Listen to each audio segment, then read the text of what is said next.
Now, I try to visit early hours of the morning, so it'd be a bit more atmospheric at night, but there's that many either alcoholics or smackheads hanging around it. I didn't risk it, so I had to pop back in the daytime and get a few snippets.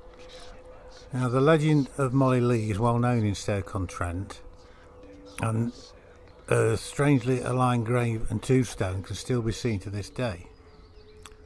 The legend of Molly Leigh is interesting on its own, but after more research I think there's another side to Molly which I'll get to after I tell her official legends.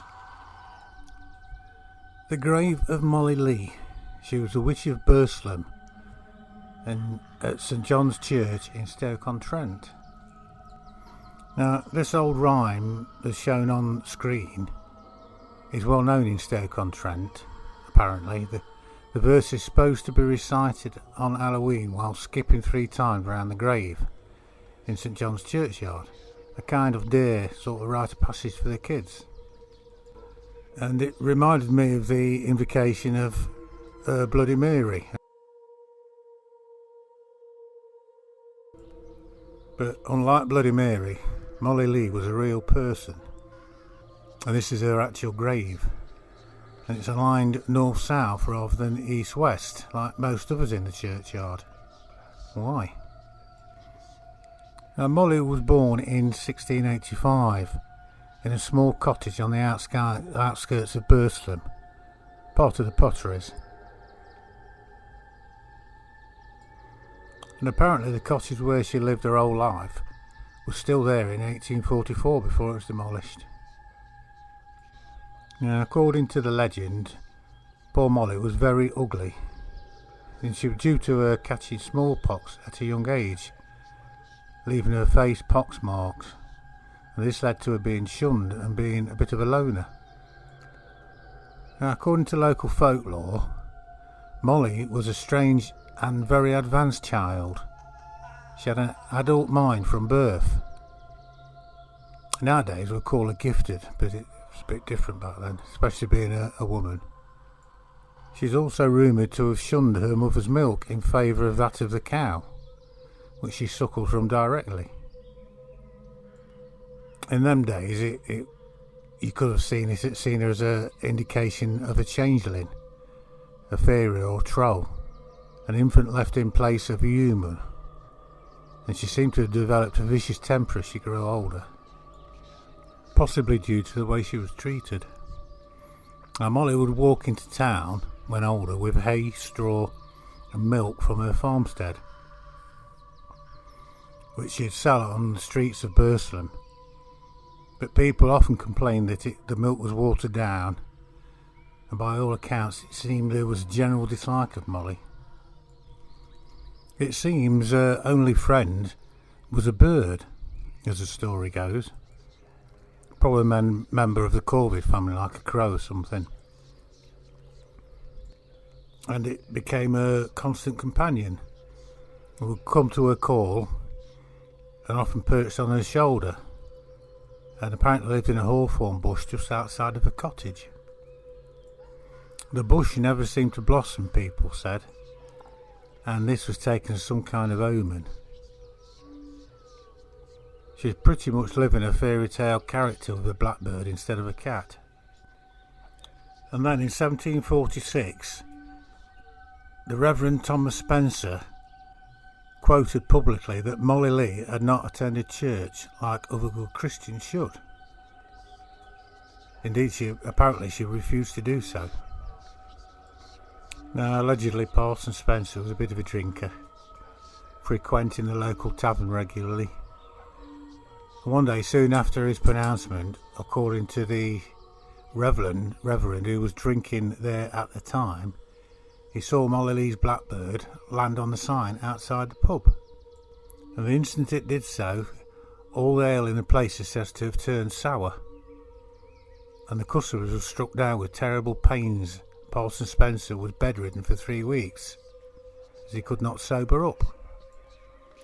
When eventually he did sober up, allegedly, he called Molly Leigh, proclaimed that she was a witch. But before Molly could stand trial, she passed away of old age. So not actually being convicted of witchcraft, she was allowed to lay rest in St John's churchyard, like any good Christian, which must have really pissed off Parson Spencer, but there didn't seem to be much he could do about it. That is till one evening, reportedly the worse for drink, the Reverend led a party of townsfolk from the tavern to Molly's supposedly abandoned cottage, and they swore blind drunk, there was Molly sitting by a blazing fire with her crow apparently risen from the dead. So after this story, he was joined by other parsons from nearby townships, and Spencer got his revenge and decided that her spirit must be quietened and performed the rite of silence in her ghost. It's also rumoured her crow familiar was also captured and interred alive with her in the coffin which was realigned to give her suitably dishonourable witch burial. Some people claim a stake was driven through her heart, but this is more likely to be a product of modern myth from the movies. Now, why did Parson Spencer turn her body? The rite of laying the spirit should have been enough, so why did he not trust his judgment? It is unusual to see a body turn like this in other churchyards. And curiously, who would have paid for such an expensive tomb? Would Molly have had money to speak of?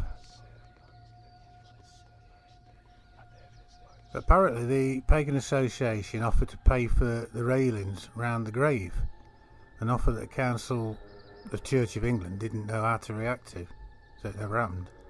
But is Molly not at peace? Now, to get to the bones of the truth of Molly's life, the Catholic Church helped bring in the 1604 Act, which seemed to make it easier to sentence someone to death for harming a person using witchcraft or being a cunning person or a healer. And remember, this was a time of witches, demons and hobgoblins. Everybody believed in them. But I've read that the Act was brought in mainly due to competing Catholic and Protestant churches, as they vied to win over or retain their followers. A financial decision, really. They needed to make an impact, and witch trials were a battleground they chose, and women were the victims. And personally, I think Parson Spencer was using this to rid himself of a thorn in his side. Poor old Molly. But most I've read about Molly is fairly positive, apart from the tavern incident. But in these times, if the landlord had been responsible for giving customers bad ale, he could have been locked into stocks for a time by law, so he could have used her as a scapegoat. It seems Molly had fallen prey to a centuries-old smear campaign, but she must have been a strong-minded, forthright woman to live to an old age. Someone who helped to improve Molly's public image was someone who claimed to be a descendant of hers, and Sybil Leek. Now, Sybil was born in 1922 in Staffordshire and became a prominent figure in the occult revival of the 1950s and 60s. And Sybil learned about nature, animals, a power of herbs, Eastern philosophies from her father, while her Russian grandmother schooled her in astrology, physics, arts and divination. Plus, characters like H.G. Wells, T.E. Lawrence of Arabia, Aleister Crowley were all friends of her family and regular visitors to her home. Now, Sybil was a fascinating character on her own. She wrote more than 60 books in her lifetime, including a biography of Crowley. And Sybil also had a companion she called Mr. Houghton Jackson. He was a jackdaw who preferred perch was the witch's shoulder, just like Molly's. It seems Molly was disliked and mistreated, even feared. But a couple of centuries later, her descendant, if she was able to make a rather celebrated and successful career from her own witchcraft, and she was proclaimed Britain's most famous witch. But a copy of Molly's will had been recovered with the aid of Molly Leigh from archives and returned to Stoke-on-Trent, which gave a new insight into the story.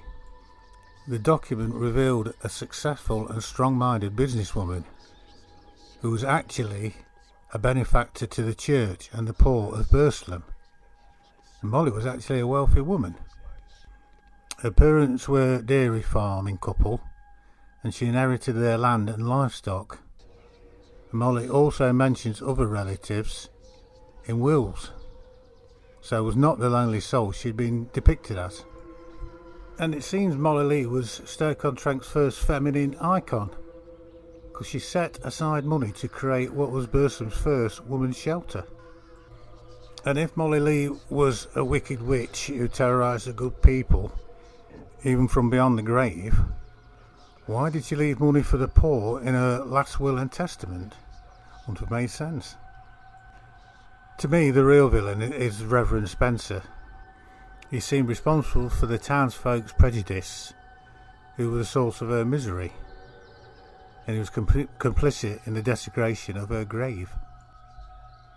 So, if, as it seems, Molly was innocent of the practice of black magic, it must have meant that Parson Spencer, spiritual leader of Burslem and a pillar of the community, after the tavern incident was really drunk for 3 weeks. So who's the bad one?